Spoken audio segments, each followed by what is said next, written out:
நிமிஷம் ஜெபி, நன்றி சொல்ல பழகுங்க. டெய்லி தினந்தோறும் நெவர் ஃபெயில். அதாவது ஒரு நாளும் பிசாசுக்கு இடம் கொடுக்காம காலையிலையும் சாயங்காலம் குடும்பமாக தனியாக ஜெபிங்க. முழங்கால் போட்டு, ஆண்டவரே இந்த நாளை கொடுத்ததுக்காக நன்றி, எனக்கு சாப்பாடு கொடுத்ததுக்காக நன்றி, ஆண்டவரே எனக்கு குடும்பத்தை கொடுத்ததுக்காக நன்றி, எனக்கு படிப்பு கொடுத்ததுக்காக நன்றி, பணம் கொடுத்ததுக்காக நன்றி, சாப்பாட்டுக்கு எதையுமே இந்த உலகத்தில் நடக்கிற குறைகள், அதாவது பிசாசுக்கு பேர் சாத்தான் அப்படின்ற வார்த்தைக்கு என்ன அப்படின்னா அட்வர்சரி. தன் சகோதரனை குறை சொல்லிகிட்டே இருப்பான். சகோதரனை இரவும் பகலுமா குறை சொல்லணும்னா பிசாசு. இதை கேட்கக்கூடாது. பாருங்களா, மீடியா இந்த மாதிரி பலவிதமான ஊடகங்கள்லாம் என்ன செய்கிறாங்கன்னா மக்களுடைய மனதை வந்து தவறான வழிக்கு திருப்புறாங்க. எல்லாம் பொய் தான், பொய்ய வித்தியாசமான பொய். ஆனால் ஜெபிக்கிறதுக்கு நான் என்ன சொல்கிறேன், ஒரு நேரம் ஒதுக்கி நன்றி சொல்லுங்க, ஒரு பாட்டு பாடுங்க, ஒரு ஆராதனை செய்யுங்க. உங்களுக்கும் ஆண்டவருக்கும் உள்ள உறவு அறுந்து போகவே கூடாது. இப்போ நான் என் மனைவியை கல்யாணம் பண்ணி 18 வருஷம் ஆச்சு. நாங்கள் எங்கே போனாலும் 2 பேரும் சேர்ந்தே இருக்கிறோம், சேர்ந்தே சமைக்கிறோம், சேர்ந்தே சிரிக்கிறோம், சேர்ந்தே அழுகிறோம், முழங்கால் போடுறோம், சேர்ந்தே வேலைகளை செய்கிறோம், காய்கறி கடைக்கு போகிறோம். அந்த மாதிரி உடன்படிக்கை இருக்கிறது போல திருமண உறவுல கர்த்தரோட கூட நமக்கு ஒரு உடன்படிக்கை இருக்கு. ஆண்டவர் உடன்படிக்கை மாறவே மாட்டார்.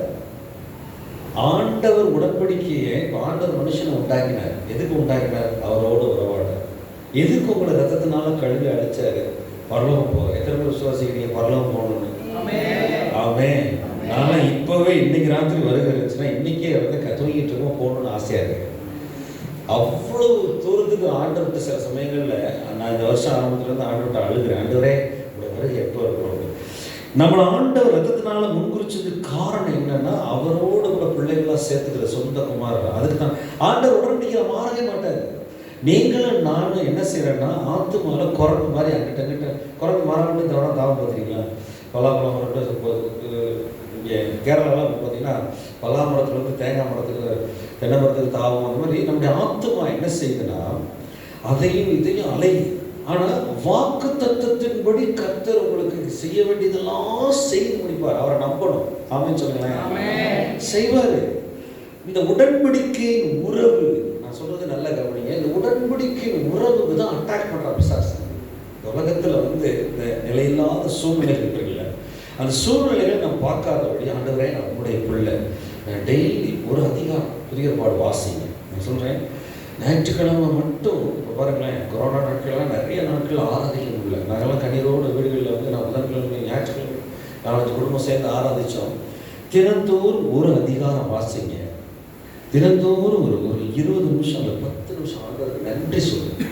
ஒரு 1/2 hour கைகளை உயர்த்தி ஒரு பாட்டு பாடலாம்.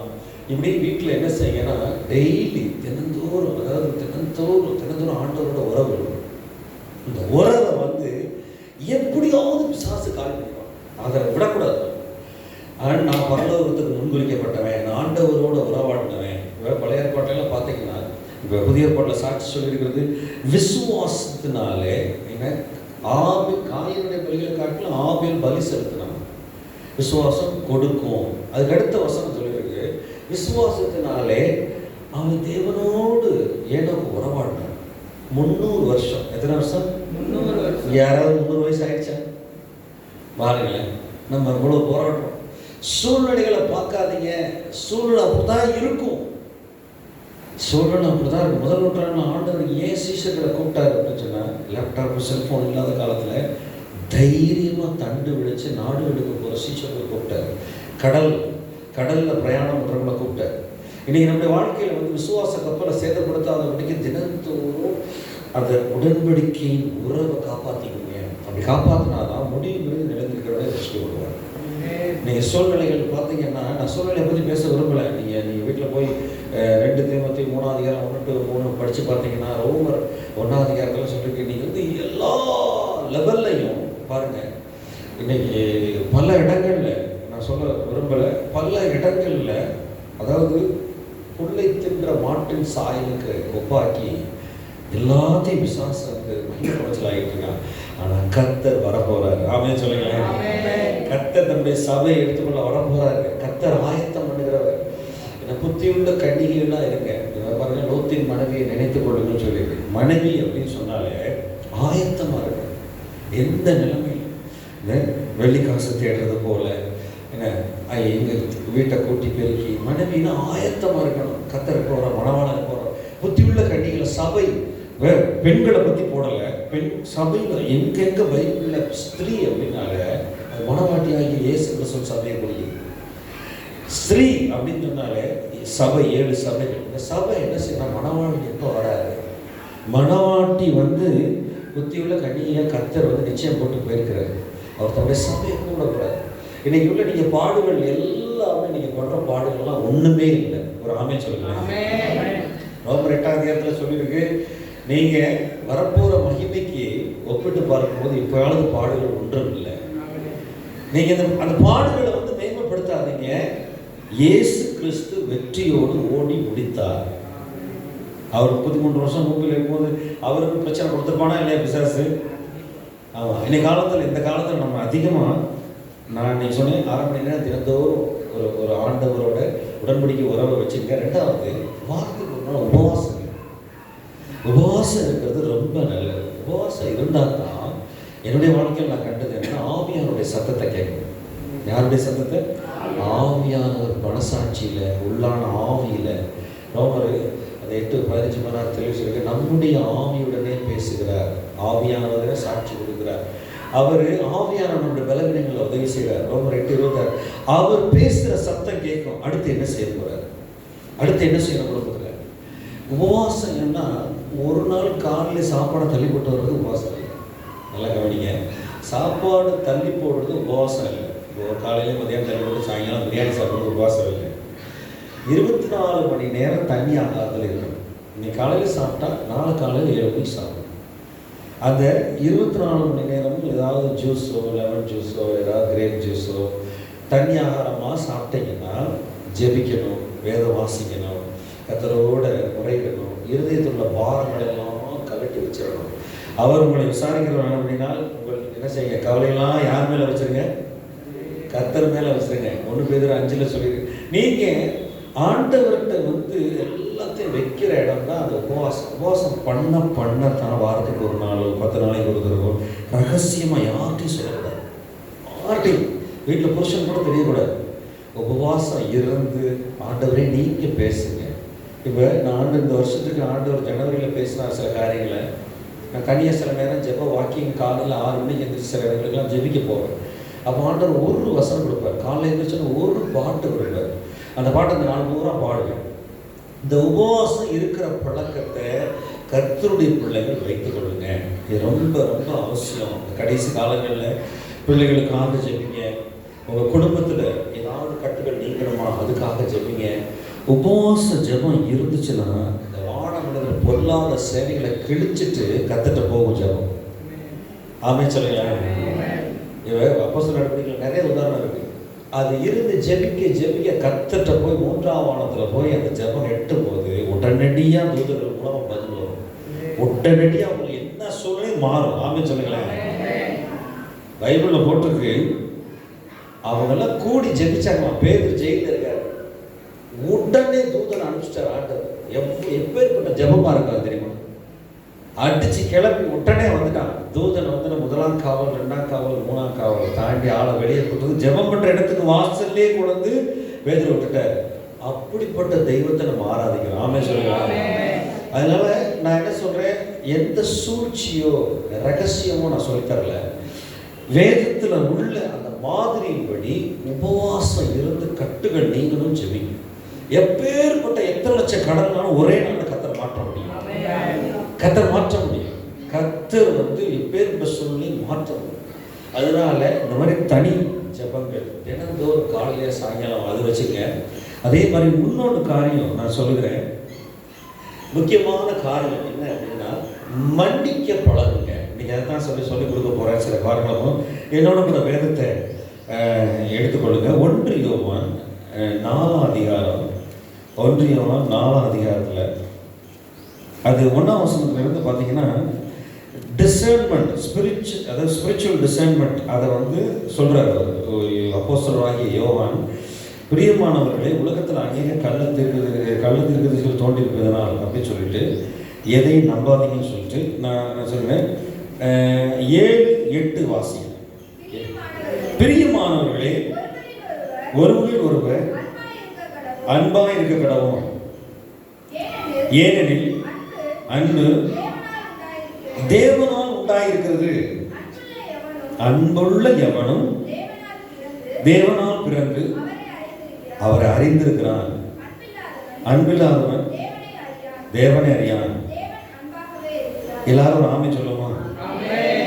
16 வாசிங்களேன். 16 7-8 வாசம். 8 மாதிரி 8 இன்னொரு 8 வருஷம் கழிச்சு 16லயும் அவர் சொல்றாரு, தேவன் நம்மை வைத்திருக்கிற அன்பை நாம் அறிந்து விசுவாசித்திருக்கிறோம். தேவன் அதாவது காட்ஸ் எக்ஸிஸ்டன்ஸ், தேவனுடைய குணாதிசயமே அன்பாக இருக்கிறார். அன்பில் நிலைத்திருக்கிறவன் தேவனில் நிலைத்திருக்கிறான், தேவனில் அவனில் நிலைத்திருக்கிறார். எல்லாரும் சபையில் ஆமென் சொல்லுங்களேன், சத்தமா சொல்லுங்களேன். இந்த வசனம் 2000 வருஷத்துக்கு முன்னாடி சபைக்கு பெரிய 3 தூண்கள். யாருன்னா கேபா அப்படின்னா பேதுரு, யோவான் அப்போஸ்தலர், அப்புறம் யாக்கோபு. 3 பேரும் எருசலேம்ல பெரிய அப்போஸ்தலராக இருந்தாங்க. சபை எழுதியிருக்கிறாங்க. பவுல் புரஜாதியாருக்கு அப்போஸ்தலர். அவர் ஊரா மிஷனரியா போனார். இவர் சொல்றாரு, தேவன் அன்பாகவே இருக்கிறார். இப்போ பாருங்க, அன்பு அப்படின்ற வார்த்தை செயல்படுகிற வார்த்தை. அன்புன்னா எமோஷனல் கிடையாது, உணர்ச்சி வசப்பட்டு. பாருங்க, நானே உங்களுக்கு சொல்கிறேன், நிறைய சினிமா படங்களில் நிறைய நமக்கு தெரியும், இந்த உலகத்தில் நான் அவனை நேசிக்கிறேன், நான் அவனை சில பணத்துக்காக இந்த மாதிரி கொஞ்ச நாள் இருந்தமா போயிடுவாங்க. கொஞ்ச நாள் அந்த அன்பை பற்றி கர்த்தர் எழுதவே இல்லை. அன்பு அப்படின்னு சொன்னால் மற்றவங்க மனம் திரும்ப, மற்றவங்க கர்த்தருக்குள்ள வர்றதுக்கு கஷ்ட சகிக்கிறது, அதான் அன்பு. அன்பு அப்படின்னு சொன்னால் பொறுப்பெடுக்கணும். வேதத்தில் பார்த்தீங்க அப்படின்னு சொன்னால், முதல் ஆதாம் என்ன செஞ்ச, மனைவி பிரச்சனை ஆன உடனே முதல்ல மனைவியை உண்டாக்கி கர்த்தர் பக்கத்தில் கொடுத்த உடனே என்ன சொன்ன, எலும்பிலும் எலும்பா இருக்க இவள் ஏவாள் எனப்படுவாள் அப்படின்னு செஞ்சுட்டேன். பாவம் உள்ளத்துக்குள்ள மனுஷனுக்குள்ள வந்த உடனே, என்னப்பா ஆதாம் எப்படி இந்த கனியை சாப்பிட்டேன்னு கேட்ட உடனே, நீ கொடுத்த ஸ்திரீ வார்த்தை எப்படி மாறி சொல்லிட்டீங்களா? ஆமாம், எப்படி பார்த்தீங்களா? அது மாதிரி தான் நீங்கள் பிளேம் கேம் அப்படின்னு ஆங்கிலத்தில் சொல்லுவாங்க. ஒருத்தர் கரெக்ட். ஆனால் சாத்தான் ஆண்டவர் கேட்கவே இல்லை. ஆண்டவர் நியாயத்தீர்ப்பு கொடுத்துட்டாரு. இன்னைக்கு 2ஆம் ஆதாம் இயேசு கிறிஸ்து உலகத்தில் மக்கள் பாவத்திலையும் வேதனையும் சகிக்கிறப்ப அவர் உயிரை கொடுத்தாரு. உயிரை கொடுத்து என் பிள்ளைகளை கூட்டு போகணும். இன்னைக்கு அன்பு அப்படின்ற வார்த்தை என்னன்னா, டேக்கிங் ரெஸ்பான்சிபிலிட்டி. ஒருத்தர் மனம் திரும்பணும், இப்போ ஒருத்தர் ஆத்துமாதாயம் செய்யணும், அல்லது ஒருத்தர் ரட்சிக்கப்படணும் அப்படின்னு சொல்லி அவருக்காக நம்ம நேரம் செலவு பண்ணுவோமோ, ஜெபிப்போமோ. அன்புனா மன்னித்தல். எல்லாரும் சொல்லுங்களேன், மன்னித்தல். சத்தமா சொல்லுங்களேன். வேற எந்த மதத்திலையும் வேற யார்கிட்டையும் கிடையாது. இயேசு கிறிஸ்து அவர் பூமியில மன்னிக்கிறவா, பிதாவின் மடியில கண்டதையும் கேட்டதையும் மட்டும் சொன்னார். பிதாவானவர் மன்னிக்கிறார். புருஷன் மனைவியை மன்னிக்கணும், மனைவி புருஷனை மன்னிக்கணும். இன்னைக்கு அது உடைக்கிற பிசாசு தேவையில்லாத காரியங்கள். சில நேரம் பார்த்தீங்கன்னா, ஏன் வீட்டில் சண்டை வருதுன்னே தெரியாது. பார்த்துருக்கீங்கன்னா, மாம்சத்தினுடைய குப்பை பிரச்சனையாக இருக்கும், ஒன்றுமே இருக்காது. பிசாசான ஒரு கலகக்கார சண்டையை தூண்டி விடுகிறாங்க. நீங்கள் சின்ன பிள்ளைங்க பார்த்தீங்கன்னா, கேம்லாம் விளையாடுறாங்க, தவறான கேம். கோபத்தின் கடவுள், காட் ஆஃப் ஆங்கிரி. அந்த கோபத்தின் கடவுள் கேமை விளையாண்ட உடனே அந்த உள்ள வேற ஆள் உள்ள போயிருக்கு. சின்ன பிள்ளைகளுக்குலாம் டக்குன்னு செல்ஃபோன் பார்த்துக்கிட்டே இருக்குது 2 மணி நேரம் 3 மணி நேரம். ஒரு சில கொலைகார கடவுள், காட் ஆஃப் கில்லர். இது மாதிரிலாம் பிசாசான உலகத்தில் என்ன செய்யறாங்க, குடும்பத்திலையும் மனுஷனுக்குள்ள கலகத்தை தூண்டி விடுறான்.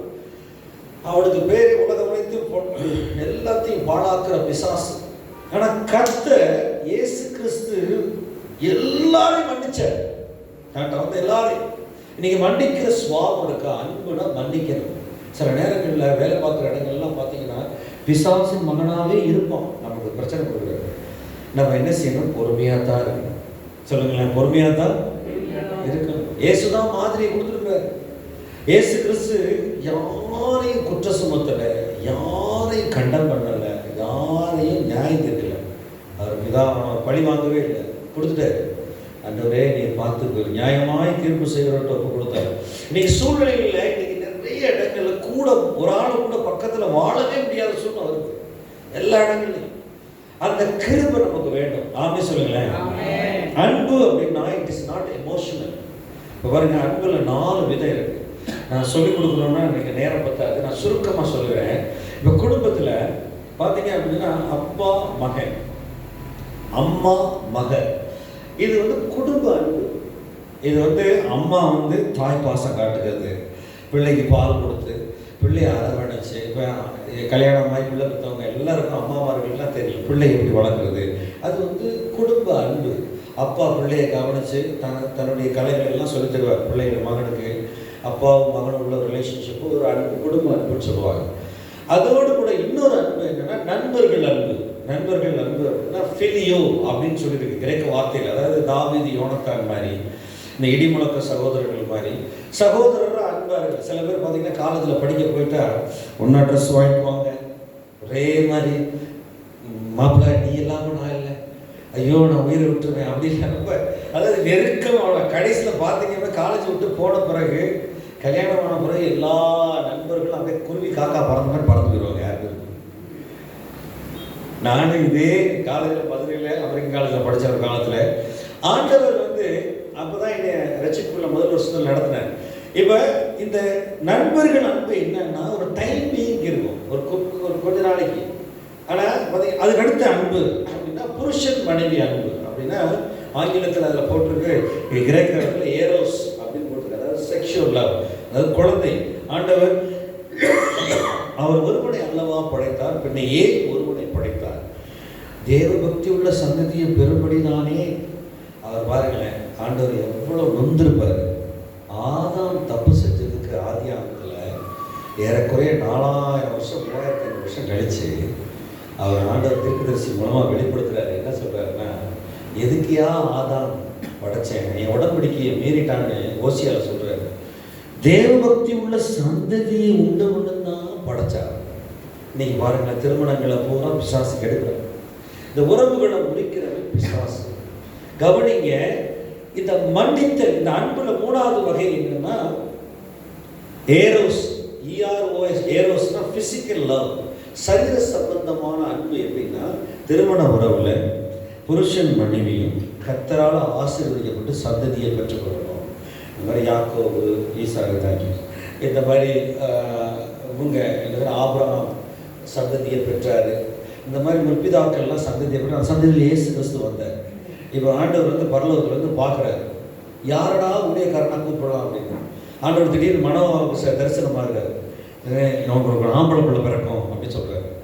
அவனுக்கு ஷாக் ஆகிடுச்சு. தூதர்களை பார்க்குறதெல்லாம் நீங்கள் ஆவியில் நிறைஞ்சிங்கன்னா தூதர்கள் நடமாடுறதெல்லாம் பார்க்கலாம். பரிசுத்த ஆவியில் ஜெபம் பண்ணி கண்ணீர் விட்டு பரலோகத்தோட வரவிருந்தால் நீங்கள் தூதர்களை மனவாட்ட சொல்கிற உனக்கு ஒரு குழந்தை பிறக்கும், பயங்கரமான தீர்க்கதரிசியாக இருப்பான்னு சிம்சோன் பிறந்துட்டான். ஆண்டவர் பரலோகத்தில் தூதரை அனுப்புகிறாரு. டக்குன்னு சகரியா பார்க்குறாரு. அந்த குடும்பத்தில் பார்த்தீங்கன்னா உனக்கு ஒரு பிள்ளை பிறக்கும், நான் வயசு சென்றவனாக இருக்கிறேன்னு, நீ வாயை மூடுவ, வாயை ஊமையாக்குறேன்னு ஆண்டு ஊமையாக்கு.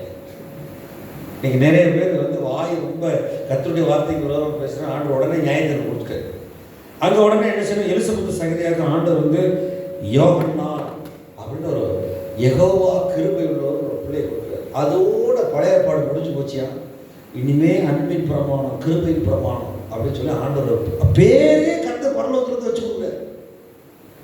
அந்த மாதிரி தேவபக்தி உள்ள சந்ததியை பெறும்படிதானே ஆண்டவர் என்ன செஞ்சாரு, அந்த திருமண உறவை கொடுத்தாரு. பாருங்க, முதல்ல அன்பு சொன்னேன், குடும்ப அன்பு. அது என்ன சொல்லுவாங்க அப்படின்னா ஃபீலியோ அப்படின்னு சொல்லி குடும்பத்தில் உள்ள அன்பு. அடுத்து சகோதர ஸ்நேகம். அடுத்து என்ன பார்த்தீங்கன்னா இந்த மாதிரி எரோஸ் அன்பு.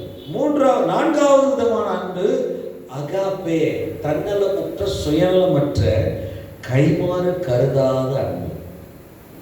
கொடுத்துக்கிட்டே இருப்பார் ஆண்டவர். ஆமே, சத்தமா ஆமே சொல்லுங்க. ஒரு சின்ன உதாரணம் சொல்றேன். 40 வருஷம் சபை பழைய ஏற்பாட்டில் இருந்துச்சு. 40 வருஷம் ஏதாவது வேலை பார்த்தாங்களா? நீங்க எல்லாம் ஏடிஎம் கார்டை வச்சுக்கிட்டு நினைச்சுக்கிட்டே 40 வருஷம் ஏதாவது வேலை பார்த்தாங்களா? இன்சூரன்ஸ் இருந்துச்சா, வாஷிங் மிஷின் இருந்துச்சா, என்ன ஏடிஎம் கார்டு இருந்துச்சா, லேப்டாப் இருந்துச்சா, இல்லை எல்லாருக்கும் பேட்டா கடை மாதிரி செருப்பு காலில் போடுற காலில் எல்லாம் இருந்துச்சா? ஆண்டு கொடுத்தாரா இல்லையா? அந்த ஆண்டவர் பழைய ஏற்பாட்டில் சபையை கவனிச்ச ஆண்டவர் புதிய ஏற்பாட்டில் வாக்குத்தத்தம் என்ன அப்படின்னா எபேசியர் 5:26 அதாவது புருஷனான வந்து சபையை போஷித்து காப்பாற்றுங்க, மனைவியை கர்த்தர் சபையை போஷித்து காப்பாற்றுங்க போட்டு. நீங்கள் சபையில் அங்கத்தினராக திராட்சை செடியாக இருந்தீங்கன்னா ஆண்டவர் உங்களையும் உங்கள் பிள்ளைகளையும் நல்லா வைப்பார். ஆமென் சொல்லுங்க.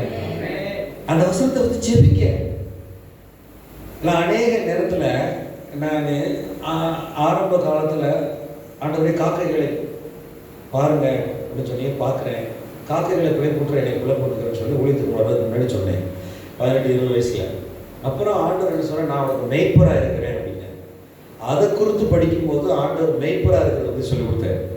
இப்போ ஆண்டவர் என்ன சொல்கிறாரு அப்படின்னு சொன்னால் 40 வயசுக்கு அப்புறம் இல்லாதவைகளை இருக்கிறவைகள் போல் அழைக்கிற தேவனாக இருக்கிறேன் நான், நீ ஏன் சந்தேகப்படுறேன்னு கேட்குறேன். நவம்பர் 4:16 ஆபிரகாம் சொன்ன மாதிரி எந்த இடத்துல தண்ணீர் இல்லையோ அந்த இடத்துல தண்ணி கொண்டு வருவேன், எந்த இடத்துல டேபிள் இல்லையோ டேபிள் கொண்டு வருவேன், எந்த இடத்துல ஆத்துமாக்களே இல்லையோ அந்த ஆத்துமாக்கள் கொண்டு வருவேன், எந்த இடத்துல பிரியாணி இல்லையோ அந்த இடத்துல பிரியாணி கற்று கொடுப்பேன் அப்படின்னு ஒரு ஆமை சொல்லலை. உங்களுடைய விசுவாசம் வந்து வளரணும்.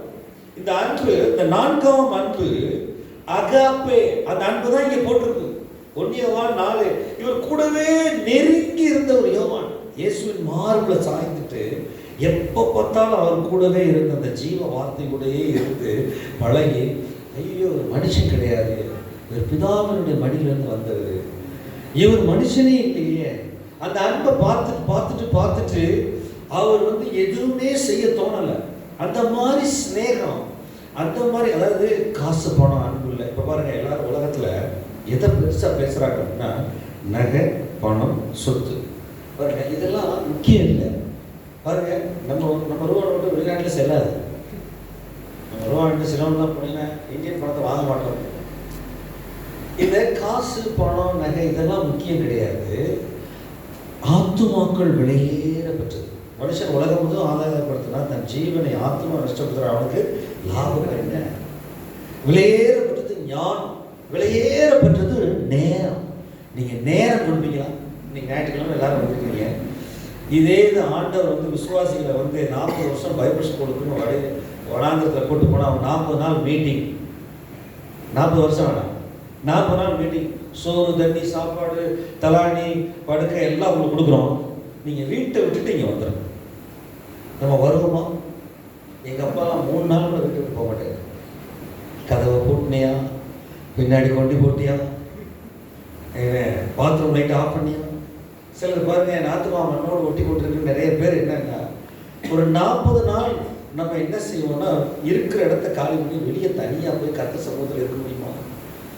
ஆண்டவருடைய அந்த அன்பு ப்ரொவிஷன் பார்த்தீங்கன்னா அகாப்பே அன்பு, கைமாறு கருதாத சுயநலமற்ற தாராளமான ஒரு அன்பு. ஏராளமா தாராளமா கொடுப்பார். ஆமென் சொல்லுங்களேன். ஆண்டவர் வந்து வானம் அவருக்கு சிங்காசனம், பூமி அவருடைய பாதபடி. வானம் அவருக்கு சிங்காசனம், சிலை செய்ய முடியுமா? நாக்க நீட்டி அறுவாலை வச்சுக்கிட்டு ஆவியான தேவனை ஆவியில ஆராதிக்க. பரிசுத்தாவியான பெற்றெல்லாம் இல்லை.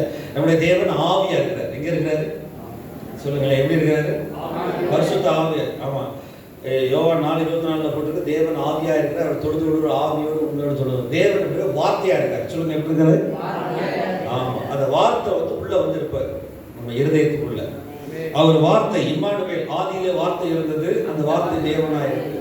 இந்த வார்த்தையை ஆவியானவர் வந்து அன்பின் தேவன். அவர் குணாதிசயமே அன்பானவர் தான். கஷ்ட சகிக்கிற குடும்பத்துல இல்லாட்டினா அன்பே இல்லை. பிள்ளைங்க எல்லாரும் உடனே கீழ்படுகிறாங்களா? பிள்ளைகளை மன்னிக்க முடியுதா? எல்லாரும் பிள்ளைங்க எல்லாரும் என்ன செய்யறாங்க? அப்பா அம்மாட்ட வந்து காலையில் எழுந்திரிச்சு குட் மார்னிங் சொல்லிட்டு அப்புறமா கொடுக்குறாங்க. எப்படி இருக்கு வீடு சொல்லுங்க. எனக்கு 2 பிள்ளைங்க இருக்காங்க. நம்ம ஏன் பிள்ளைங்களை ஸ்கூல்ல அனுப்புனா ஸ்கூல்ல போய் நல்ல காரியம் கத்துட்டு வர்றாங்களா, ஸ்கூல்ல போய் ஊர்ல இருக்க குப்பையெல்லாம் கத்துட்டு வர்றாங்களா? இன்னைக்கு அன்பு எங்க இருக்கு? உலகத்துல வந்து இருட்டு இருக்கு, உலகத்துல அவிசுவாசம் இருக்கு, உலகத்துல அன்பு இல்லை, ஃபைட்டிங். இன்னைக்கு தேவன் அன்பாகவே இருக்கிறார். அகாப்பே அன்பை உங்களுடைய இருதயத்துல கர்த்தர் ஊற்றி இருக்கிறார். இப்ப காசு இல்லாம, பணம் இல்லாம, நகை இல்லாம ஒருத்தரை நேசிக்க முடியுமா? ஒருத்தருக்காக ஜெபிக்க முடியுமா? அதான் தேவனுடைய அன்பு. பிசாசு ஒரு முட்டாள். என்னன்னா பரலோகத்தில் இருக்க வேண்டிய இடத்துல இருக்காம பெருமையினால கீழே தள்ளி விட்டார். பிசாசு எப்போதும் பிச்சை எடுத்துட்டே இருப்பான். பார்த்தீங்களா? பிசாசு ராஜா வாழ்க்கை வாழவே தெரியாது, புறம்போக்கு தான் இருப்பாங்க சார். கர்த்தர் ஞானம் உள்ளவர், அவர் சர்வ வல்லவர், வானம் அவருக்கு சிங்காசனம், பூமி அவருடைய. ஆண்டவர் ரொம்ப வைராக்கியம் பிடிச்சவர். சொல்லுங்களேன், ஆண்டவர். உங்க வைராக்கியம்னா குப்பை. உங்க வைராக்கியம் கடுகு, ஒரு கடுகு கூட சமானமா இல்லை. ஆண்டவர் ஆபிரகாம்கிட்ட சொன்ன மாதிரியாவே எத்தனையோ தலைமுறை கழிச்சு 4000 வருஷம் 3000 வருஷம் கழிச்சு அதே தெரிந்து கொள்ளப்பட்ட சந்ததியில, ரூத் வம்சத்துல, ராகாப் வம்சத்துல, தாவீதுடைய நித்திய உடன்படிக்கையில அந்த யூத குலத்துல அவர் பிறந்தார். இப்ப நீங்க வைராக்கியம் நினைச்சுக்கிறீங்களா? உங்க வைராக்கியம் ஒண்ணும் இல்லை. அவர் வைராக்கியத்துக்கிட்ட வரவே முடியாது. அவர் என்ன தெரியுமா சொல்றாரு? உபாகமம், அவருடைய அன்பை பத்தி நான் பேசிட்டு இருக்கிறேன்.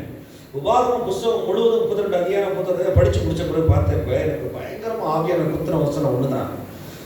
நீ பெரிய ஜனம்னு சொல்லி நீ செய்த கிரி நிமித்தம் உன்னை நான் கூட்டிட்டு வரல. 430 வருஷத்துக்கு முன்னாடி ஆபிரகாம், ஈசாக்கு, யாக்கோபு என்பவர்களுக்கு நான் பண்ணின உடன்படிக்கை நிமித்தம் உன்னை எகிப்துல வெளியே கூட்டு வந்தேன்னு ஆண்டவர் முடிச்சிட்டாரு.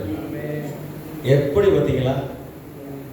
நான் இதை பார்த்து 20 வருஷம் 12 வருஷம் முன்னாடி பார்த்தப்ப அழுது என் கழுகு தன் தோளில் அந்த குட்டியை சுமந்து குஞ்சை சுமந்து வர்றது போல நான் வந்தேன் அப்படின்னு போட்டிருக்காரு. அது கழுகு என்ன செய்யுமா? எப்போ பார்த்தாலும் என்ன செய்யணும், மலை முகட்டில் இருந்து குஞ்சு அதோட பிள்ளைகளுக்கு கற்றுக் கொடுக்குறதுன்னா என்ன செய்யணும், மேலிருந்து கீழே தள்ளி விட்டுருமா. தள்ளி விட்டு அது வாட்டுக்கு சத்து கீழே வருமா, விட்டுருமா. தாய் கழுகு பக்கத்தில் அப்படியே தன்னுடைய 9 அடி 10 அடி நீள அந்த சிறகுல அந்த 2 தன்னுடைய பிறந்த சின்ன பறக்க கற்றுக் கொடுக்குற அந்த கொஞ்சம் தூக்கிட்டு திரும்ப மேலே போகுமா, திரும்ப மேலே போய் தள்ளி விடுமா. இப்போ நீங்க இருக்க சோதனையில சூழ்நிலையில் இருக்கிறீங்களா, கஷ்டப்படுற ஆண்டவரே, ஓ ஆண்டவரே, ஆண்டவரே அங்க பிரச்சனை இருக்கு, இங்க பிரச்சனை இருக்கு. ஆண்டவர் என்ன செய்வார்? சத்தமா மெல்லிய சத்தமா, நான் சொன்னதை செஞ்சியான்னு கேட்பார். நீங்க நிறைய நேரத்துல நம்ம என்ன செய்யலாம் பாருங்க. பழைய ஏற்பாட்டில் ஆண்டவர் 40 வருஷம் வேலை இல்லாம, ஒருத்தன் கூட ஒரு வேலை, இன்சூரன்ஸ் இல்லாம, ஏடிஎம் கார்டு இல்லாம, பேங்க் இல்லாம சாப்பாடு கொடுங்க. தூதர்களுடைய மன்னா. என்னது? இயேசு சொல்ற பழைய ஏற்பாட்டில் எல்லாரும் சாப்பிட்டாங்களே, வானத்திலிருந்து வந்ததை சாப்பிட்டாங்க, நானே ஜீவ அப்பம் அப்படி சொன்னார். தூதர்களுடைய மன்னாவெல்லாம் சாப்பிட்டு உடம்புல வியாதியே இல்லையா. எல்லாரும் கால் வீங்கல, செருப்பு பழையதான் போகல. ஆண்டவர் அந்த அன்பை காமிச்சார். 40 வருஷம் அன்பை காமிச்சார். அவர் காண்பிச்சார், நான் உண்மையிலே நான் தாவீது சந்ததியோடு, ஆபிரகாம் சந்ததியோடு, யாக்கோபு சந்ததியோடு இருக்கிறேன். அவ்வளோ வைராக்கியமான ஒரு அன்பு, தன்னலமற்ற, சுயநலமற்ற, கைமாறு கருதாத. நீங்க பார்த்தீங்கன்னா உலகத்தில் எங்க இடத்துல போனால் லஞ்சம் தான். அங்கே பார்த்தா தென் தமிழ்நாட்டில எல்லாம் பார்த்தீங்கன்னா 77% பாருங்க. கொரோனாக்கு அப்புறம் பார்த்தீங்கன்னா யாருமே பேங்க் நம்ப மாட்டேங்கிற, கவர்மெண்ட் நம்ப மாட்டேங்கிற. 99% டிரான்சாக்ஷன் எல்லாமே பணத்தில் தான் நடக்குது. இன்னைக்கு அவ்வளோ தூரம் நம்முடைய சூழ்நிலைகள்லாம் மாறி. தேவனுடைய அன்பு இருந்தால் எல்லாரையும் நம்ம மன்னிப்போம், மன்னிக்கணும். பாருங்களேன், ரெண்டு வசனத்தை பார்ப்போம். ஒருத்தர் வாசிங்களேன். ரோமர் 5:5 ஒருத்தர் வாசிங்க. ரோமர் 5:5-6-7 ஒருத்தர் வாசிங்க. ஒருத்தர் எபேசியர் 5:1-2 வாசிங்க. மேலும் நமக்கு அருளப்பட்ட பரிசுத்த ஆவியினாலே தேவ அன்பு நம்முடைய இருதயங்களில் ஊற்றப்பட்டிருக்கிறபடியா அந்த நம்பிக்கை நம்மை வெட்கப்படுத்தாது. அன்றியும் நாம் பலனற்றவர்களாய் இருக்கும்போது குறித்த காலத்திலே அக்கிரமக்காரனுக்காக மரித்தார். அரிது.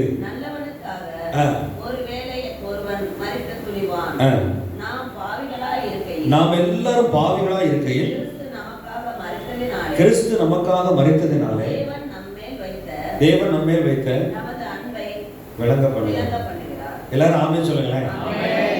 இப்ப அன்பு சந்தேகப்படலாமா? இப்ப திரும்ப 1 யோவான் பாருங்களேன், திரும்ப எபேசியருக்கு வருவோம். 1 யோவான் 4ஆம் அதிகாரம் 9, 10 பாருங்க. எல்லாரும் கிறிஸ்துமஸ் அப்பதான் இந்த வசனத்தை பார்ப்பாங்க. என்ன, நான் டெய்லி பார்க்குறேன் பாருங்க. 1 யோவான் 4ஆம் அதிகாரம் 9ஆம் வசனம் பாருங்களேன். தம்முடைய ஒரே பேரான குமாரனாலே நாம் இந்த உலகத்தை பிழைக்கும்படிக்கு தேவன் அவரை இவ்வுலகத்திலே அன்பினாலே தேவன் நம்மேல் வெளிப்பட்டது. ராமே சொல்லுங்களேன். இப்ப பாருங்களேன், ரோமர் 5:7 வருஷம் அன்பை விளங்க பண்ணினார் அப்படின்னா ப்ரூவ் பண்ணார். He proved that அவர் உறுதியை நிரூபிச்சிட்டார். ஏன் அகாப்பே அன்பு கிட்ட யாருன்னு வர முடியாது. பாருங்க, இங்க அன்பு வெளிப்பட்டதுன்னு போட்டிருக்கு. பூமியில் அவர் பிறந்தனால. அடுத்த வசனம் அன்பு உண்டாயிருக்கிறது போட்டு பயங்கரமான வசனம். அந்த வசனம் தான் திரும்ப எபேசியர் 5:1 பாருங்களேன். எபேசியர் 5:1-2 அந்த 4 அதிகாரம் வாசித்த பிறகுதான் சொல்லணும். ஆதலால் நீங்கள் பிரியமான பிள்ளைகளைப் போல தேவனை பின்பற்றுவர்களாய் கிறிஸ்து நமக்காக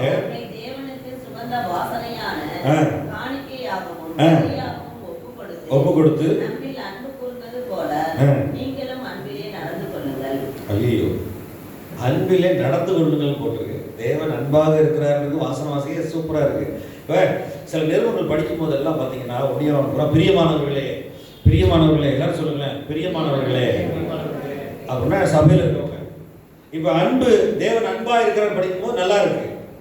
சரியா, அன்பை விளங்க பண்ணார். இப்போ என்னன்னா அன்பிலே நடந்து கொள்ளுங்கள் அப்படின்னா டெய்லி மன்னிக்கணும். எல்லாரும் டெய்லி மன்னிக்கணும். நீ 5ஆம் அதிகாரம் ஃபுல்லா வாசித்து பார்த்தீங்கன்னா 2 தடவை போட்டிருக்கு. புருஷர்களே மனைவியின் அன்பு கூறுங்கள் கட்டளை. மனைவியை கசந்து கொள்ளாதீர்கள்.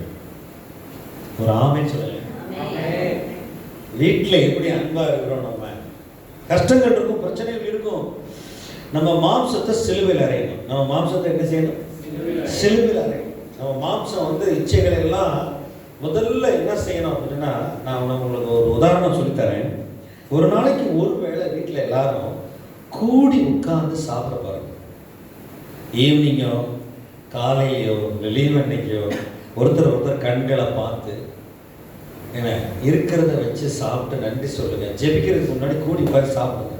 இப்போ திரும்ப இன்னொரு நிருபத்தில் சொல்றத பாருங்களேன். யாக்கோபு, நான் சொன்னேன் அப்போஸ்தலர்னு சொல்லி, யாக்கோபு 2ஆம் அதிகாரம் பாருங்க. அன்பை குறித்து பேசுறாங்க. புதிய ஏற்பாடு ஒரு அன்பின் பிரமாணம் பாருங்களேன். யாக்கோபு 2ஆம் அதிகாரம் எடுத்துக்கொள்ளுங்களேன். பாருங்க 8-9 வசனம். 8 உன்னிடத்தில் நீ அன்பு கூறுகிறது போல பிறரிடத்திலும் அன்பு கூறுவாயாக என்று வேத வாக்கியம் சொல்லியிருக்கிற ராஜரீக பிரமாணத்தை நீங்கள் நிறைவேற்றினால் நன்மை செய்வீர்கள். அடுத்த வசனம் பட்சபாதம் உள்ளவர்களாய் இருப்பீர்களானால் பாவம் செய்து எல்லாரும் நாமே சொல்லுங்க. பட்சபாதத்தை தான் ஆரம்பிக்கிறார். 2ஆம் அதிகாரம் 1ஆம் வசனத்தில் பாருங்க. விசுவாசத்தை பட்சபாதத்தோட பற்றி கொள்ளாது இருப்பீர்களாக. 2ஆம் அதிகாரம் தான். பட்சபாதம் அப்படின்னா தேவனிடத்துல பட்சபாதம் இல்லை. பட்சபாதம்னா என்ன அப்படின்னு சொன்னா, ஒரு கண்ணில் வெண்ணெய் ஒரு கண்ணில் சுண்ணாம்பு வைக்கிறது. அது தெரியுமா இல்லையா எல்லாருக்கும்? நீங்க பாருங்களேன், அநேக இடங்கள்ல தாய் தகப்பன்மார்கள் வயசான பிறகு பிள்ளைகளுக்குள்ள ஜெலசி, இந்த மாதிரி பொறாமையை தூண்டக்கூடாது. ஒருத்தரை நேசி. எல்லாரும் கிறிஸ்துக்குள்ள ஒரே மாதிரி நேசிக்கணும். எல்லா பிள்ளைகளும் கர்த்தருக்குள்ள பரலோகம் வரணும். ஆமே சொல்லுங்க. எல்லா பிள்ளைகளும் ரட்சிக்கப்படணும். ஆமே. நம்ம பிள்ளைங்க எல்லாம் ஊழியம் செய்யணும். நம்ம பிள்ளைங்க எல்லாம் கர்த்தருக்குள்ள நல்ல பிரகாசமா தாழ்ந்துகள்ல வாழணும். எந்த இடத்துலையும் நம்ம என்ன சொல்லக்கூடாது, இந்த விசுவாசம் அன்பு நம்பிக்கை விட்டுறக்கூடாது. தேவன் அன்பா இருக்கிறாரு. அவர் சொல்றாரு, இந்த யாக்கோபு எழுதுறவரு, இந்த நான் போன நிருபத்தில் சொன்னது போல 1 யோவான் சொல்லி இதுல என் சகோதரரே, என் சகோதரர், அதுல பிரியமானவர்களே, பிரியமானவர். இவன் என்ன சொன்னாரு, நீங்க இந்த ராஜரீக ராயல் லா போட்டிருக்கு இங்கிலீஷ்ல, ராஜரீக பிரமாணம், உன்கிட்ட நீ அன்பு கூறுறது போல சகோதரத்துல அன்பு கூறு. வீட்டுக்கு இப்ப பாருங்க, என்கிட்ட ஒரு சகோதரர் கேட்டார், இங்கே இல்லை, நான் ஒரு உதாரணம் சொல்றேன். நான் வந்து 2007, 9, 10 எல்லாம் பாஸ்டர்ஸ் மீட்டிங்லாம் நடத்தி அவங்களுக்கு டிசைபிள்ஷிப் நடத்துறதுக்கு புத்தகயாவில் ஒரு இடத்துக்கு போயிருந்தோம். அங்கே ஒரு டீகா பீகா அப்படின்னு ஒரு வில்லேஜ், அந்த கிராமத்தில் நாங்கள் ஒரு 70 பாஸ்டர்ஸ்க்கு ஊழியக்காரங்களை போட்டு 3 நாள் மீட்டிங் வச்சுருந்தோம், நானும் 2 நண்பர்களும்.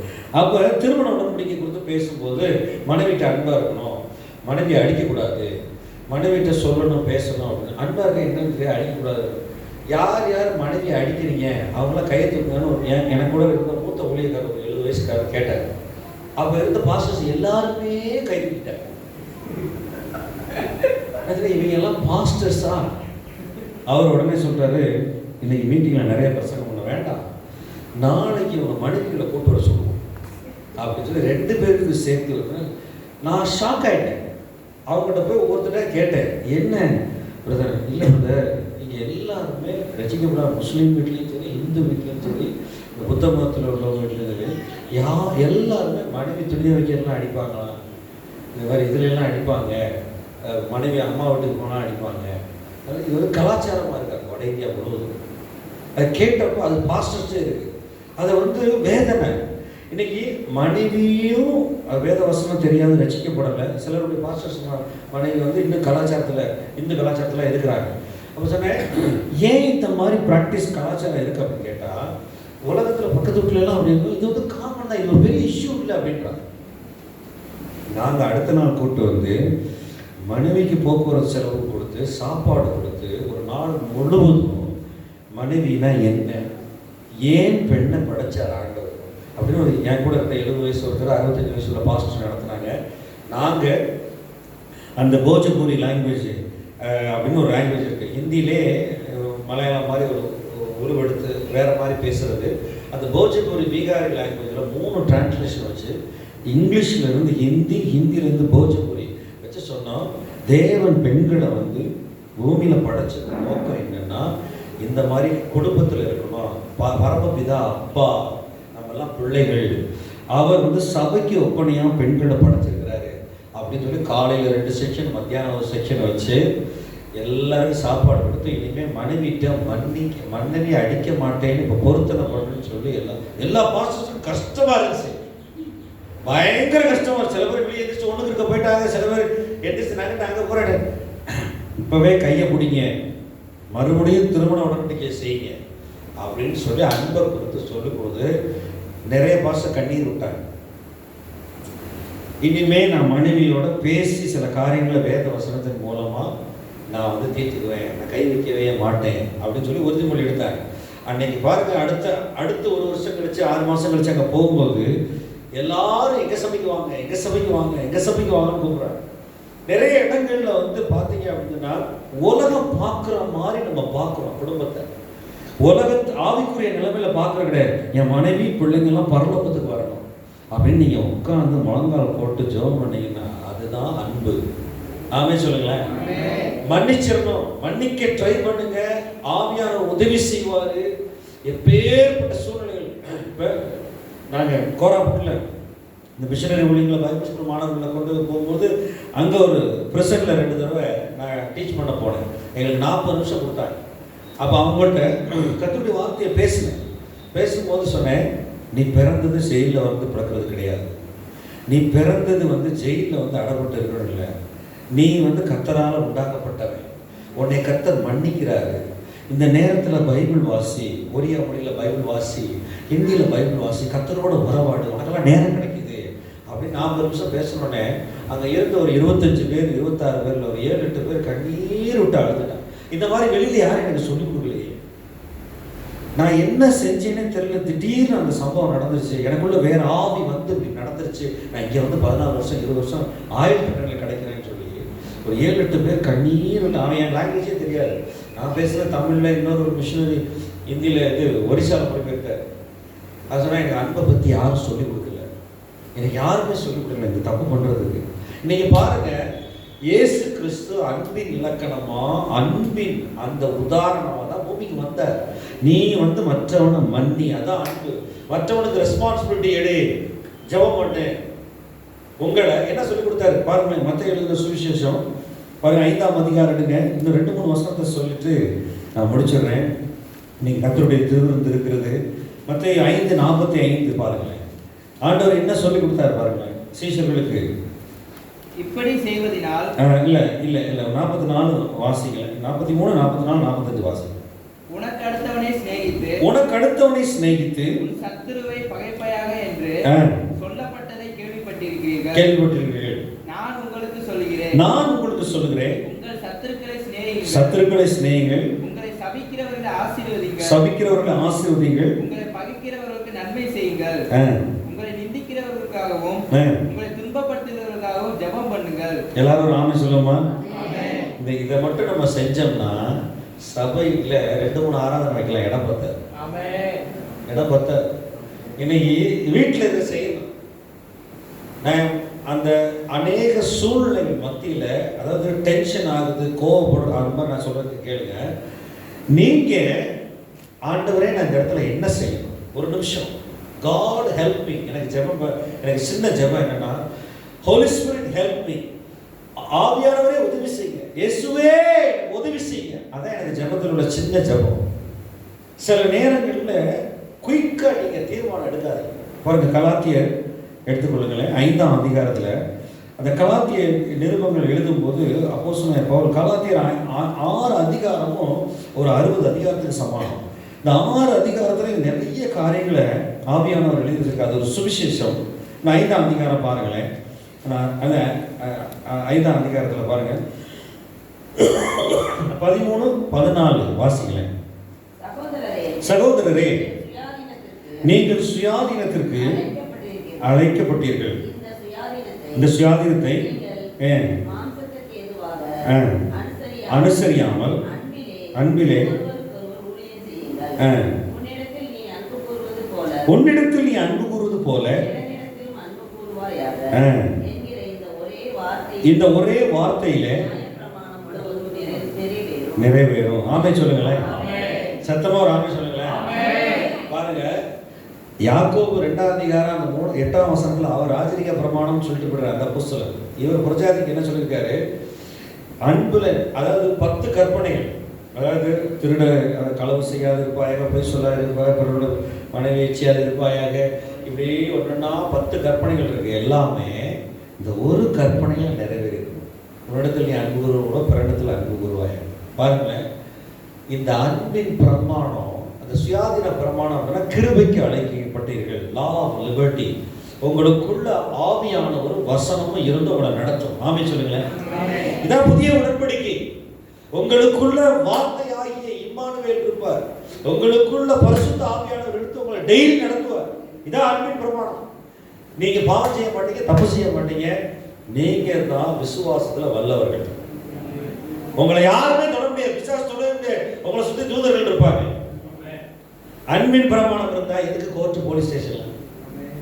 போலீஸ்காரனுக்கே வேலை இல்லாம, நீங்க போலீஸ்காரர் கோர்ட்டுக்கு வேலை இல்லை, நீதிபதிக்கு வேலை இல்லை. பாருங்க, தேவன் அப்படிப்பட்டவர். பரலோகத்துல எதிர்கட்சியே கிடையாது. சொல்லுங்களேன், பரலோகத்துல எதிர்கட்சியே கிடையாது. இப்ப நம்ம மைண்ட்ல என்ன வச்சிருக்கோம் அப்படின்னா, சிந்தையில் என்ன வச்சிருக்கோம், பார்லிமெண்ட், இந்த டெமோக்ரஸின்ற பிரிட்டிஷ்காரன் கொண்டு வந்தான் 300 வருஷத்துக்கு முன்னாடி. அது கூட நியாயப்பிரமாணத்துல இருந்தால் கொண்டு வந்தான். அதாவது ஒரு எதிர்கட்சின்னு ஒன்று இருக்கணும், இத்தனை பேர் மக்கள் பிரதிநிதிகள் இருக்கணும், எம்எல்ஏ இருக்கணும், ராஜ்யசபா, என்ன மேலவை கீழவை, இதெல்லாம் கொண்டு வந்துட்டு கேள்வி கேட்கணும் அப்படின்னு. பாருங்களா, நம்முடைய ஆண்டவர் அப்படி கிடையாது, பார்லிமெண்ட்டுக்காரர் கிடையாது, தகப்பன். சொல்லுங்களேன், ஆண்டவர் எப்படி? அவர் எப்படி போடுறா, அப்பா பிதாவே. சொல்லுங்களேன், அப்படி புத்திர சுவிகாரத்தின் ஆவியை கொடுத்துருக்காரு. நம்மளாம் பிள்ளைங்க. இந்த அப்பா பிதாவே என்று இருக்கிற அந்த கூப்பிடுற ஆவி அகாபே அன்பு. இந்த அன்பு இருக்குமானால் வேற பழைய ஏற்பாட்டு பிரமாணங்கள், கட்டளைகள் கிடையாது. இப்ப நான் உங்களுக்கு சொல்லுவேன், என்ன சொல்லுவேன்னா, எங்கே அதிகமான தேவனுடைய அன்பு, அகாபே அன்பு இருக்கிறதோ அங்கே குறைவான சட்டதிட்டங்கள் இருக்கும். எங்கே அதிகமான சட்டதிட்டங்கள் இருக்கிறதோ அங்கே குறைவான அன்பு இருக்கும், சாத்தானுடைய ஊழலும் இருக்கும். நான் சொல்றது புரியுதா? இங்கிலீஷ்ல சொல்லுவாங்க, where there is too much law there is little love, where there is too much love there is little law. வீட்டில் அன்பின் பிரமாணம் புருஷன் மனைவிக்கு இருந்தா பிள்ளைங்க பார்க்குமா பார்க்காதா? பிள்ளைங்க வந்து ஏபிசிடி சொல்ற மாதிரி புக்கு கொடுத்தா கத்துக்காது, கண்ணில் பார்த்துக்கிட்டே 85% கத்துக்கிறாங்க. இப்போ அதுதான் தடவி நிறைய இல்லை. இப்போ வாத்தியாரே வேணா கூகுள் போதுன்ற மாதிரி வந்துருச்சு. அவ்வளோ மோசமாக போச்சு உலகம். நல்ல கடைசி நாட்களில் அறிவு பெருகி போகும் அப்படின்னு பார்த்தீங்கன்னா, இந்த சுயாதீன பிரமாணத்துக்கு அழைக்கப்பட்டீங்கன்னா லா ஆஃப் லிபர்ட்டி. இப்போ என்னன்னா, ஆண்டவர் உங்களோட இருந்து வார்த்தையாகிய அன்பான தேவன், அந்த ஆவியான அன்பான தேவன் நடத்துவார். அந்த அவர் உங்களை தினந்தோறும் நடத்துவார். எந்த இடத்துல சிக்கிக்கொள்ள விட மாட்டார். சிக்கிக்கொள்ள அதனால தான் சொல்லியிருக்கு, நீங்க அன்புல இருங்க. அப்படி கலாத்தை அந்த முக்கியமானதை யாக்கோபு சொன்ன மாதிரியாவே யூதர்களுக்கு சொன்ன மாதிரி இவர் சொல்லியிருக்காரு. இன்னும் ஒரு வசனத்தை பார்ப்போமே. ரோமர் 13ஆம் அதிகாரம் பாருங்க. ரோமர், இதோட நான் முடிச்சிடறேன், நேரம் கடந்து போயிடுச்சு. ரோமர் 13ஆம் அதிகாரத்துல, அந்த 12 அதிகாரத்துல அவர் பலவிதமான காரியங்களை சொல்றாரு. அவர் அதை எடுக்கணும் அப்படின்னா அது ஒரு அருமையான ஒரு சுவிசேஷம். ரோமர் 16 அதிகாரமும் பயங்கரமான சுவிசேஷம். அதுல முக்கியமானது சொல்றாரு பாருங்களேன். 8ஆம் வசனம், 9, 10. ஒருவரிடத்தில் ஒருவர் அன்பு கூறுகிற, கடனே இல்லாமல் மற்றொன்றிலும். சரி, அருமையான வார்த்தை பார்த்தீங்களா? மோடி ரூபாட்டில், அழுக்கு ரூபா நோட்டில் கடன் படாதீங்க. ஆமே சொல்லுங்க. ஆண்டவர் பணத்தை வச்சு சபையை கட்டுறாரா? அன்பு, விசுவாசம், கிருபை, சமாதானம், தெய்வீக வல்லமை வச்சு சபையை கட்டுறாரா? நீங்க பணத்தை கொடுத்து ஆசீர்வாதம் பாருங்க. நல்லா கவனிங்க. புதிய பாட்டில் அன்பின் பிரமாணம் எல்லாத்தையும் கொடுக்கணும். ரூபாய் மட்டும் கொடுக்கக்கூடாது. புது சட்டை வாங்கி கொடுக்கணும், செருப்பு வாங்கி கொடுக்கணும், பைக் வாங்கி கொடுக்கணும், என்னென்ன வேணுமோ எல்லாம் வாங்கி கொடுக்கணும். ஆண்டவர் கல்வாரி சிலுவையில் எவ்வளோ அன்பு கூர்ந்தாரோ அவ்வளோ அன்பு கூறணும். நம்மளால முடியுமா? நீங்க ட்ரை பண்ணுங்க. ஆண்டவர் உதவி செய்வார். இந்த கடன் படாதீங்க அப்படின்ற வார்த்தை வந்து பயங்கரமான வார்த்தை. கடன் வந்து ஒரு அடிமைத்தனம். அப்படி இருக்குமானால் நீ ஆண்டுகிட்ட ஜெபம் பண்ணுங்க. அந்த பிசாசனுடைய எல்லா கிளச்சஸும் ஆண்டவர் வெட்டிடுவார். கடன் படாமல் இருங்க. அப்பதான் வருகையில் காணப்பட முடியும். வருகை வரப்போது சீக்கிரத்தில். எப்படி கொரோனா நாட்களில் கஷ்டப்பட்டீங்களோ அது வந்து ஒரு சின்ன ஒரு விண்டோ, ஒரு சின்ன ஒரு கடுகு மாதிரி. இனிமே வர நாட்களில் உலகமெல்லாம் one world government, one world currency, one world religion அப்படின்னு கொண்டு வராங்க. இப்போ எல்லாம் ரெடி. 2030 எல்லாருக்கும், 2030க்குள்ள எல்லாருக்கும் ஃபேஷியல் ஐடென்டிட்டி, எலக்ட்ரானிக் ஐடென்டிட்டி கொண்டு வர போகிறாங்க. இது ரொம்ப மோசமாக போயிட்டு போகலாம். ஒருத்தர் வந்து 42,000 சேட்டலைட் விட போகிறாங்க. எத்தனை சேட்டலைட்டு? 42. ஆமாம். இனிமேல் 5G வேணாம், 4G வேணாம். உங்கள் ஃபோன் எடுத்து டைரெக்டாக வானத்திலே பேசிக்கலாம். ஃப்ரீ வைஃபை உலகத்தில் எல்லாத்தையும் கூட்டி, அதாவது ஆர்டிஃபிஷியல் இன்டெலிஜென்ஸ் டெக்னாலஜி கொண்டு வந்து 42,000 சேட்டலைட்டில் மனுஷன் உலகத்தில் எங்கே நடமாட்டான், எங்கே பிளைன் போகுது, எல்லாரையும் கண்காணிக்கக்கூடிய ஒரு ஸ்டேஷன் உண்டாக போகிறாங்க. இந்த 10 வருஷத்தில் எல்லாத்துக்கும் நீங்கள் வந்து விரல் கை வச்சா, முகத்தை வச்சாலே ஏடிஎம் திறக்கும். பண்ட மாற்று வரப்போகுது. ரொம்ப சூழ்நிலைகள்லாம் மாறுது. நீங்கள் கடனில் விழுந்துடாது. கடன் வந்து பிசாசனுடைய ஒரு ட்ராப். அந்த கடன் வந்து எப்படியாவது கர்த்தருக்கு ஜெபிங்க, கர்த்தர் முழுவதும் நீக்கி போடுவார். ஆமே சொல்லுங்களேன். இப்போ அந்த அடிமைத்தனத்திலிருந்து எகிப்திலிருந்து வெளியே வரப்போகுது. அந்த விசுவாசிகள் எல்லார்ட்டையும் அவன் அடிமையாக இருந்த 400 வருஷ சம்பளத்தை கொள்ளையடிக்க சொன்னார் ஆண்டவர். எல்லார்ட்டையும் போய் பக்கத்து வீட்டில் போய் நீ ஜாமான்லாம் வாங்கு, எல்லா நகை, தங்க நகை, ஆபரணங்களாம் வாங்குனார். அதை கொண்டு வந்துட்டார். அந்த மாதிரி ஆண்டவர் வந்து பாவின் ஆசை நீதிமானுக்காக சேர்த்து வைக்கப்பட்டிருக்கு. ஆமே சொல்லுங்க. உங்களுடைய கடன் எல்லாம் கர்த்தர் கேன்சல் பண்ணுவார். ஜூபிலி அப்படின்றனாலே எல்லாமே கேன்சல் ஆகிருக்காங்க. இயேசு கிறிஸ்து நம்முடைய ஜூபிலி. ஆமே சொல்லுங்க. கவலைப்படாதீங்க. கவலை, துக்கம், ஸ்ட்ரெஸ், அது 3 ஒரே ஆவி. அதே மாதிரி பயம், அவிசுவாசம், சந்தேகம் 3 ஒரே ஆவி. பொல்லாத குடும்பம். கவலைப்படாதீங்க ஆண்டவர் சொன்னார். கவலைப்பட மாட்டேன். கர்த்தருடைய வாக்குத்தத்தத்தின்படி நமக்கு சம்பவிக்கும். நம்ம பிறந்தது எதுக்குன்னா ஆண்டவர்கிட்ட அன்பு கூறமா பிறந்திருக்கிறோம். மற்றவர்கிட்ட அன்பு கூற. டென்ஷன் ஆகாதீங்க. வசனம் வாசிப்போம் பாருங்களேன். ஒருவருக்கு ஒருவர் அன்பு கூற கடனே இல்லாமல் மற்றவர்கள் கடன்படாதீர்கள். பிறரிடத்தில் அன்பு கூறுகிறவன் நியாயப்பிரமாணத்தை நிறைவேற்றுகிறான். எப்படி என்றால் பொய் செய்யாதிருப்பாயாக, பொய் சாட்சி சொல்லாதிருப்பாயாக, இச்சையாதிருப்பாயாக என்கிற இந்த கற்பனைகளும் வேற எந்த கற்பனையையும் உன்னிடத்தில் நீ அன்பு புரிவது போல உன்னிடத்தில் அன்பு கூறுவாயாக என்று என்கிற ஒரே வார்த்தையிலே அடங்கி இருக்கிறது. அன்பானது பிறனுக்கு பொல்லாங்கு செய்யாது, ஆதலால் அன்பு நியாய பிரமாணத்தில் நிறைவேறுதலாக இருக்கிறது. போதும், எல்லாரும் ஆமென் சொல்லுமா? இந்த 10 எல்லாரும் சேர்த்து வாசிப்போம். ரோமர் 13:10. அன்பானது பிறனுக்கு பொல்லாங்கு செய்யாது, ஆதலால் அன்பு நியாய பிரமாணத்தில் நிறைவேறுதலாக இருக்கிறது. சத்தமா ஆமென் சொல்லுங்களேன். இந்த மாதிரி குடும்பத்துல அன்பு இருந்துச்சுன்னா, மன்னிக்கிற சுபாவம், ரெஸ்பான்சிபிலிட்டி எடுத்து மற்றவங்களுக்கு விட்டு கொடுக்கறது இருந்துச்சுன்னா சண்டை வருமா? இப்ப மற்றவன் வச்சிருக்குது வேணும்னு நம்ம கேட்கக்கூடாது. ஆண்டவர்கிட்ட உங்களுக்கு என்ன வேணும்னா அது தருவார். உங்களுக்கு நல்ல வீடு ஆண்டவர் வேணும்னு கேட்டால் 60 லட்ச ரூபாய்க்கு எனக்கு வீடு வேணும் அப்படின்னு கேட்டால் தருவார். ஆனால் என் மச்சனை வச்சிருக்க மாதிரி வீடு வேணும், என் தங்கச்சி வச்சிருக்க மாதிரி வீடு வேணும், ஏன்னா அப்படி கேட்கக்கூடாது. அது ஆண்டவர் நல்லதே கிடையாது. என்னுடைய ஆடு மாடு கழுதை மனைவி இச்சையாக இருக்க போட்டிருக்கு. இப்போ நான் ஒன்று சொல்கிறேன், உங்களுக்கு நல்லா கவனிங்களேன். உங்களுக்கு ஜீவனத்துக்கு வேண்டிய எல்லா வாக்குத்தத்தை கற்றுக் கொடுத்துருக்காரு. நீங்க விசுவாசத்தோட அன்போடும் நீங்க வாழ வாழ வாழ கிடைக்கும். இப்ப இந்த அன்பை பிள்ளைகளுக்கு சொல்லிக் கொடுங்க. இயேசு கிறிஸ்து அன்பா வாழ்ந்து காட்டினார். அவர் வெளியில போய் எல்லாம், அதாவது மோசமான மக்களோட குடிக்கிற ப்ராஸ்டியூட்லாம் மன்னிச்சாரு. சர்ச்சுக்குள்ள யூத ஜனங்கள்கிட்ட நீ மனம் திரும்பு, பரிசே சரிசேற்ற மனம் திரும்பு அப்படின்னு சொல்லி அன்பை காண்பிச்சார், மன்னிச்சுக்கிட்டே இருந்தார். டெய்லி தன்னை அடித்தவனை. இன்னைக்கு சூழ்நிலையில் பிள்ளைகளுக்கு என்ன செய்யணும்? அன்பாருன்னு சொல்லிக் கொடுங்க. நைட்டு நான் உங்களுக்கு உதாரணத்துக்கு சொல்கிறேன், ஒரு 9 மணிக்கு டிவி செல்ஃபோனெல்லாம் சுவிட்ச் ஆஃப் பண்ணி, ஒரு ஆமென் சொல்லுங்களேன். சுவிட்ச் ஆஃப் பண்ணிட்டு சேர்ந்து சாப்பிட்டு ஒரு 1/2 மணி நேரம் தேங்க்ஸ் கிவிங் ஜெபிங்க. நைட்டில் படம் பார்க்காதீங்க, சினிமா பார்க்காதீங்க. நைட்டில் தேவையில்லாமல் ஃப்ரீயாக டெய்லி ஒரு படம் போகணும். நீங்கள் சிந்தையை பிசாசான தெளிந்த புத்தியை கெடுக்கிறோம். நீங்கள் மூளையை யாரும் கண்ட்ரோலாக வச்சுருக்க முடியல. நம்முடைய ஆத்மாவில் மைண்டு, வில், எமோஷன் 3 ஆத்மா. இந்த மைண்டு, வில், எமோஷன், இந்த மைண்டில் பிரைன், நம்முடைய சிந்தை மூளையில் தவறான காரியங்களை பிசாசான விதைக்கிறான். இதுதான் இன்னைக்கு பிரச்சனைகளுக்கு நிறைய இடத்துல காரணம். நம்ம பாதுகாப்பா 8 மணி நேரம் படுக்கணும். ஆமென் சொல்லுங்களேன். எல்லாவற்றையும் கர்த்தர் பார்த்துக்குவார். நீங்க தயவு செய்து நீங்க அதாவது நீங்க எல்லாருக்கும் ரட்சகரா இருக்காதீங்க, சகோதரரா இருங்க. ஆமென் சொல்லுங்களேன். ஏசப்பா பார்த்துக்குவார்.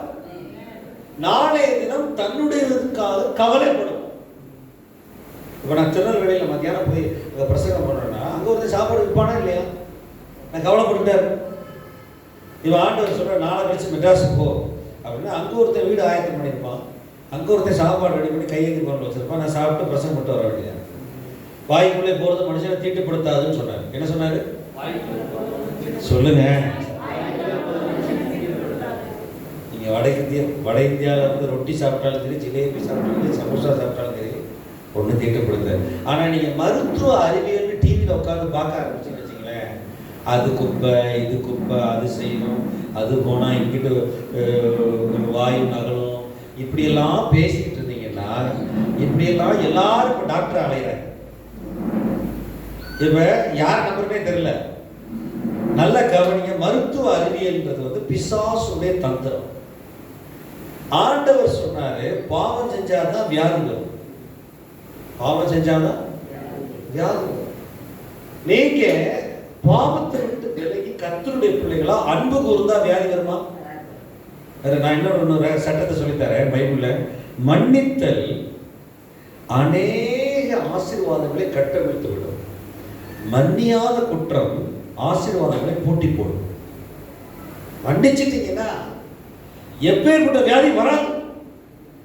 நீங்க டாக்டர்லாம் என்ன சொல்றாங்க? எனக்கு 2 டாக்டர் ஃப்ரெண்ட் எல்லாம் இருக்காங்க திருவனந்தபுரத்தில் இருக்க. சொல்ற எல்லாருக்கும் பிரச்சனை மன்னியாத குற்றம், ஸ்ட்ரெஸ் தான். 50 வயசு 55 வயசுக்கு மேலே மாமியாரை மன்னிக்க முடியல, தங்கச்சியை மன்னிக்க முடியல, வீட்டுக்காரரை மன்னிக்க முடியல.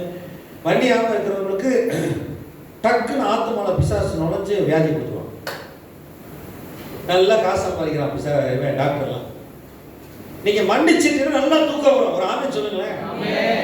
ஏசப்பா என் மாமியாரை மன்னிக்கிறாங்க, என் மருமகளை மன்னிக்கிறாங்க, நல்லா இருக்கட்டும் அப்படின்னு சொன்னா கொரட்டை விட்டு தூக்கம் வரலாம். கொரட்டை விட்டு தூக்கம் ஏசி போட்டாலும் தூக்கம் வராது. மன்னிச்சிடணும். வேலை பார்க்குற இடத்துல பக்கத்து வீட்டுக்காரங்க எல்லாரையும் இயேசு நாமத்தில் அவனை மன்னிக்கிறான். இயேசுவே என் கண்கள் திறக்கப்படட்டும், கர்த்தாவே நீ பார்த்துக்கணும், நீ ரட்சகராக அப்படின்னு படுத்தணும். இப்படி மன்னிச்சுட்டே இருந்தா அதான் அன்பு. அதான் அன்பு. அதான் அன்பு வந்து மன்னிக்கும். அன்பு மற்றவர்களுக்காக ஜெபிக்கும். இன்னைக்கு வந்து மன்னியாம என்ன செய்யணும், இருதயம் வந்து கல்லாயிட்டே இருக்கக்கூடாது. இருதயம் வெயிட் ஆகிட்டே இருக்கு, டக்குன்னு ஏதாவது வியாதி இருக்கு. வியாதியை கர்த்தர் சுகப்படுத்துவார். ஆமென் சொல்லுங்களேன். சரி, மறுபடியும்